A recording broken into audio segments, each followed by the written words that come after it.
दोस्तों, चारों तरफ हुस्न की परियां होने के बावजूद क्यों नहीं मिल रहे शादी के लिए लड़के। दोस्तों, एक तरफ कुंवारे लड़के परेशान होते जा रहे हैं कि उन्हें ढंग की लड़कियां नहीं मिल रही, तो दूसरी तरफ दुनिया में कुछ ऐसी भी देश मौजूद है जहां खूबसूरत लड़कियां शादी करने के लिए तैयार है, लेकिन लड़कों का कोई अता पता ही नहीं है। और हैरान करने वाली बात तो ये है कि इन देशों की लड़कियों को हमारे भारत, पाकिस्तान और बांग्लादेश जैसे देशों के लड़के बड़े पसंद आते हैं। पर ऐसा क्यों है और कौन से हैं वो देश जहां जाकर बड़ी आसानी से अपने लिए मनपसंद दुल्हन चुन सकते हैं? आइए जानते हैं। दोस्तों, अब हम जिस गांव की बात करने जा रहे हैं वहां पर लड़कियां शादी को तरसती हैं। जी हां दोस्तों, हम बात कर रहे हैं ब्राजील के शहर नोएवादो कोर्दियारो की। दोस्तों, ब्राजील के इस गांव में 18 साल से लेकर 30 साल की अविवाहित लड़कियों की संख्या काफी अधिक है। इस गांव में लगभग 600 महिलाएं रहती हैं, जिसमें 300 लड़कियों की शादी लड़के न मिलने के कारण हो ही नहीं रही है। आपके मन में सवाल आ रहा होगा कि गांव में लड़के नहीं हैं, तो क्या ये लड़कियां शहरों में शादी नहीं कर सकती? तो इसके पीछे बहुत ही रोचक कहानी है। सन 1891 में मारिया नाम की एक सुंदर लड़की को एक ऐसे आदमी से शादी करने के लिए मजबूर किया गया जिससे वह प्यार नहीं करती थी। इसीलिए शादी के बाद जब मारिया को उसके साथ रहना पसंद नहीं आया, तो उसने उस आदमी से अलग होने का फैसला लिया। लेकिन उस समय में महिलाओं को इतना बड़ा कदम उठाना समाज को बिल्कुल स्वीकार नहीं था, जिसके बाद मारिया को पीड़ित करके घर से निकाल दिया गया। जिसके बाद मारिया चलते चलते नोएवादो कोर्दियारो गांव में पहुंची, जिसके बाद उसने खुद ऐसे समाज का गठन किया जहां पर महिलाएं खुद के नियम बनाती, खुद की अलग पहचान, परंपरा और जहां सिर्फ महिलाओं की ही बात मानी जाती।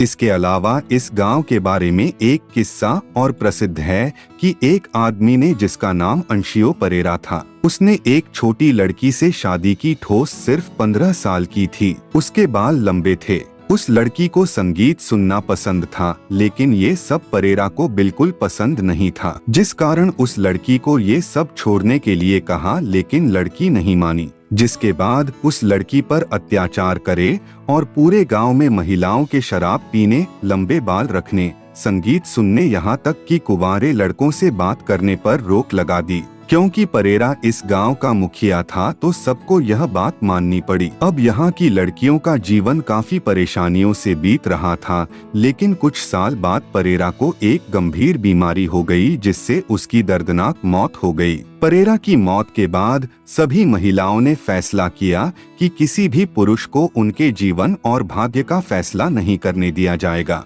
तभी से इस गांव में महिलाओं का राज है। अगर कोई पुरुष या लड़का इस गांव की लड़की से शादी करना चाहता है, तो उसके लिए उसे 3 बातों को मानना पड़ेगा, तभी वह इस गांव की लड़की से शादी कर पाएगा। वो 3 शर्तें हैं: पत्नी के साथ खाना बनवाना होगा, बर्तन धुलवाने होंगे और शौचालय की सफाई करनी होगी, तभी वह इस गांव की लड़की से शादी करने योग्य कहलाएगा। इस गांव की लड़कियों का मानना है कि जो यह काम सकता है, असल में वही असली आदमी है, क्योंकि उसके अंदर पुरुष प्रधान वाले भाव नहीं रहते, जिससे हमेशा पति और पत्नी मिलकर हर काम को साथ में करते हैं। यही कारण है कि बाहरी आदमी जल्दी से इस गाँव में शादी नहीं करते। इसी वजह से इस गांव में शादी के लिए लड़के नहीं मिलते। अगला नंबर है लातविया। दोस्तों, सबसे पहले बात करते हैं नदियों के देश के बारे में। कंट्री ऑफ रिवर्स के नाम से मशहूर लातविया में 12,000 से भी ज्यादा नदियां बहती हैं। इतना ही नहीं दोस्तों, ये छोटा सा देश इंटरनेट स्पीड के मामले में भी काफी आगे है। पर इंटरनेट स्पीड के साथ साथ यहाँ की लड़कियाँ भी काफी तेज हैं, और तेज होने के साथ साथ उनकी खूबसूरती का क्या ही कहना। 19 लाख की कुल आबादी वाले इस देश में 54% से ज्यादा महिलाएं हैं, जबकि पुरुषों की संख्या केवल 46% है। यानी कि यहाँ हर 100 महिलाओं में से 8 महिलाओं के पास शादी करने के लिए लड़के ही नहीं मिलते। मतलब आप सोच लीजिए, इतने खूबसूरत से देश में रहने वाली खूबसूरत लड़कियों की जिंदगी बिना शादी के ही गुजर रही है, क्योंकि लातविया की लड़कियाँ इतनी खूबसूरत होती हैं कि इनकी खूबसूरती पर अच्छे अच्छे सख्त लौंडे भी पिघल जाते हैं और यहाँ की लड़कियों की ऊंची हाइट के बारे में क्या ही कहें, क्योंकि बहुत ही कम लड़कियां ऐसी देखेंगे जो एवरेज हाइट से कम हो। सबकी हाइट बहुत अच्छी होती है और इनमें कॉन्फिडेंस भी कूट कूट भरा होता है। तभी तो आधी से ज्यादा लड़कियां सेल्फ इंडिपेंडेंट होती हैं और अपने बलबूते पर अपनी जिंदगी चलाती हैं। इस देश की लड़कियां अपनी पर्सनल और प्रोफेशनल लाइफ को अच्छी तरह मेंटेन करना जानती हैं। वैसे लातविया की एक खास बात बताएं, जिस चीज को दुनिया भर में बड़े शौक से पहनते हैं और हो सकता है इस समय आपने भी पहन रखी हो, उसकी खोज और कहीं नहीं बल्कि इसी देश में हुई थी और ये देश लेट नाइट पार्टीज के लिए दुनिया भर में मशहूर है। अब बात करते हैं अरूबा देश के बारे में। दोस्तों, अरूबा कैरेबियन द्वारा बसाया गया एक बेहद ही खूबसूरत आइलैंड है जिसे 1499 में स्पेन द्वारा खोजा गया था। यह देश अपने खूबसूरत समुद्री तटों के लिए दुनिया भर में जाना जाता है।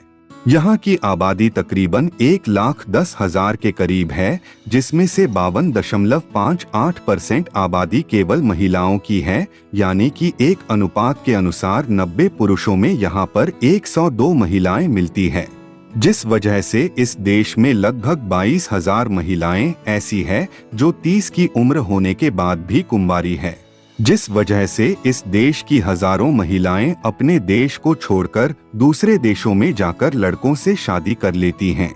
अगला है रशिया। अब बारी आती है उस देश की जहां की लड़कियां वर्ल्ड फेमस हैं, क्योंकि भले ही रशिया एक पावरफुल देश है जिसकी ताकत से अभी भी बड़े बड़े देश खौफ खाते हैं, और यहाँ की लाइफस्टाइल के बारे में बात करें तो वो भी काफी शानदार है, लेकिन सबसे ज्यादा दिलचस्प तो यहाँ की लड़कियां होती हैं, जिसकी एक झलक देख के अच्छे अच्छे दिलों में घंटियां बजने लगती हैं। तभी तो दोस्तों हर किसी को एक न एक बार रशियन लड़कियों से मुलाकात करने का मन करता है, और तो कुछ लोग इनसे शादी करने के लिए बेताब रहते हैं। और इत्तेफाक की बात देखिए कि रशिया की लड़कियां भारतीय लड़कों में कुछ खास दिलचस्पी दिखाती हैं, जिसकी वजह बिल्कुल सिंपल सी है। असल में दोस्तों लड़कों की जो जनसंख्या है वो बहुत कम है, इसीलिए वहाँ पर एक अच्छी खासी सुंदर सी दिखने वाली लड़की के लिए भी मनचाहा वर पाना पहाड़ तोड़ने के बराबर है, और इस चक्कर में कई सारी लड़कियों की पूरी जिंदगी निकल जाती है, लेकिन एक अच्छा लड़का नहीं मिलता। ऐसे में रशिया की लड़कियों ने दूसरे देशों के लड़कों से शादी करना शुरू कर दिया, जिसमें तो कई लड़कियां भारत में बहू बनकर भी आई हैं। कई बार तो रशिया से भारत घूमने आई लड़कियां यहाँ के लड़कों को देखते ही उन्हें पसंद कर लेती हैं और फिर उनसे शादी कर लेती हैं। वैसे खूबसूरती से अलग बात की जाए तो रशिया की लड़कियां काफी ओपन माइंडेड भी होती हैं। एजुकेशन के मामले में भी इनका कोई जवाब नहीं है, क्योंकि यहाँ की लड़कियां बहुत ही पढ़ी लिखी होती हैं। पर एक गलतफहमी लोगों के बीच ये भी बनी हुई है कि रशिया की लड़कियां दूसरे देशों में जाकर जिस्म फरोशी का काम करती हैं और अच्छा पैसा कमाती हैं। अब देखा जाए तो ये बात थोड़ी सही भी है, लेकिन हर रशियन लड़की ऐसा नहीं करती। कुछ लड़कियों को वाकई में सच्चे प्यार की तलाश होती है, इसलिए वे अपना देश छोड़कर दूसरे देशों की तरफ रुख करती हैं। यह थी आज की हमारी जानकारी। कैसी लगी कमेंट करके जरूर बताइए। यदि आप चैनल पर नए हैं तो सब्सक्राइब जरूर कर ले। धन्यवाद।